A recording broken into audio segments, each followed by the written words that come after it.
So we've seen Singer's criticisms of other pro-choice responses to the pro-life argument, which you have right there in front of you. There's the pro-life argument. We've seen him think or argue that other responses to this argument that pro-choice thinkers have given don't work, that the pro-choice responses kind of on offer that you find out there don't really undermine that argument.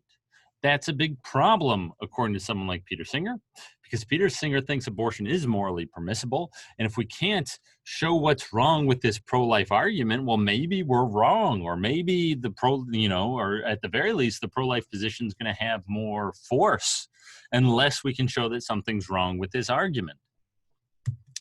Let's now turn to what he thinks the problem is. He thinks that he has the kind of best response, the strongest response to this pro-life argument.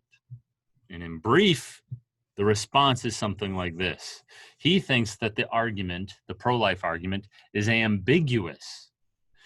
And when you then disambiguate it, when you try to clarify what exactly the pro-life argument is saying, well, it turns out that the argument doesn't work.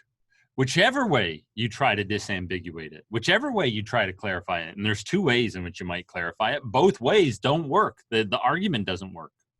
And so that's Singer's kind of solution. That's his response to the pro-life argument. And then what it also contains is his own kind of positive view as to why abortion is permissible. And we'll talk about that in a bit more explicit detail, direct detail in the next video.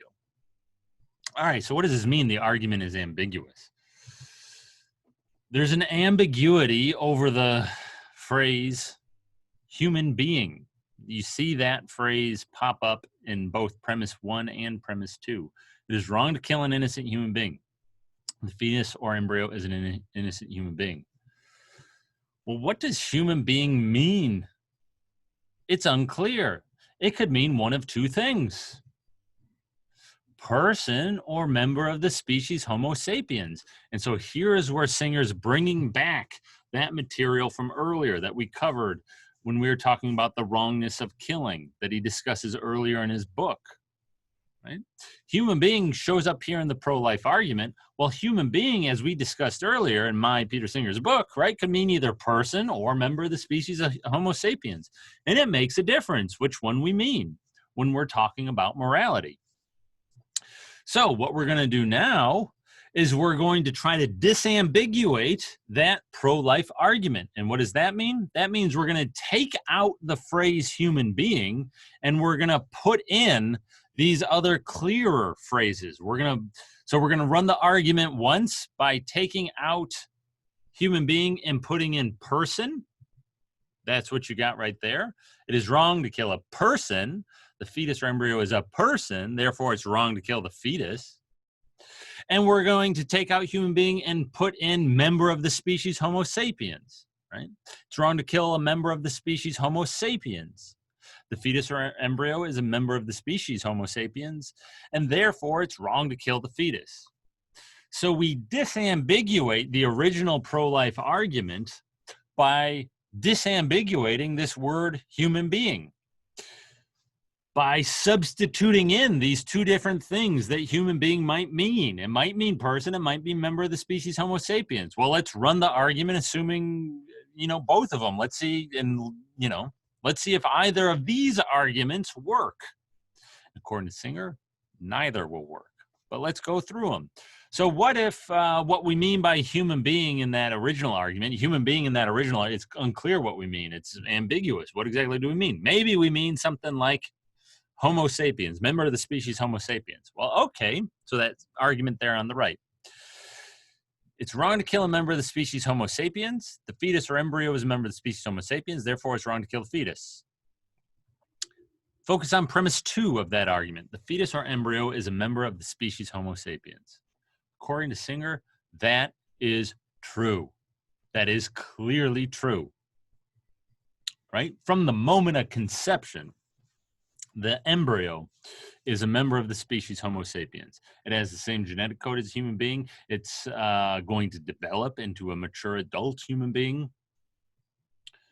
It's a human being. It's a member of the species. Sorry. It's a member of the species Homo sapiens at the earliest point of development. And the fetus or embryo all along is a member of that species. I mean, it's not a cat. It's not a fish. It's not a rock. It's a member of that species. So 2 is true. The fetus or embryo is indeed a member of the species Homo sapiens. But the crucial thing about this argument on the right, 1 is false. And we saw that earlier. That's what we focused on when we were talking about the wrongness of killing. Is it wrong to kill a member of the species Homo sapiens? Singer says, no, not necessarily. Biological membership is morally irrelevant. It's like having 10 fingers. It's not wrong to kill a thing if it's indeed wrong to kill it because it has 10 fingers. And likewise, it's not wrong to kill a thing if it is indeed wrong to kill it because of its belonging to the species Homo sapiens. Belonging to that species is morally irrelevant. Yeah. And so this argument where we assume that by human being they mean something like mere biological membership doesn't work, doesn't establish the conclusion, because that first premise is false.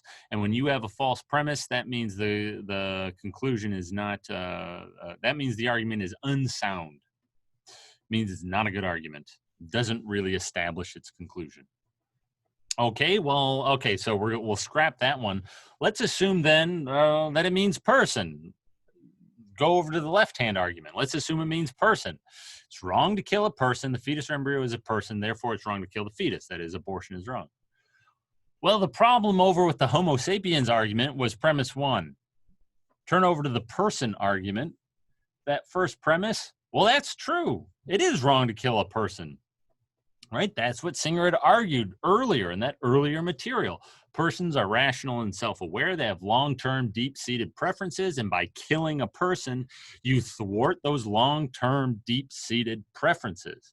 And so, yeah, it's wrong to kill a person. So premise 1, Singer is going to say in this person argument, premise 1, it's wrong to kill a person. True. The problem here, however, is with the second premise. The second premise of this argument claims that the fetus or embryo is a person, and that is false. What is the mark of personhood according to Singer?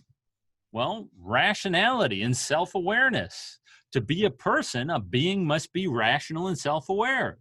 That's why, that alien or whatever, an intelligent alien, might in fact be a person because they might be rational and self-aware. Might be a person like us. But look, a fetus is neither rational nor self-aware. The fetus doesn't have a developed enough brain. Doesn't have, it hasn't developed the capacities to be able to think of itself as a distinct self, to have a notion of the future and to have desires for the future, right? The fetus or embryo is not developed enough for that. And so the fetus or embryo is not a person, according to Peter Singer. And so what Singer concludes on the basis of this is that the pro-life argument doesn't work. It employs an ambiguous phrase, human being. When we disambiguate it, we get these two arguments, the one on the left and the one on the right. Neither of the arguments work. Why? Because both arguments have a false premise in them. So whichever way we disambiguate the argument doesn't work.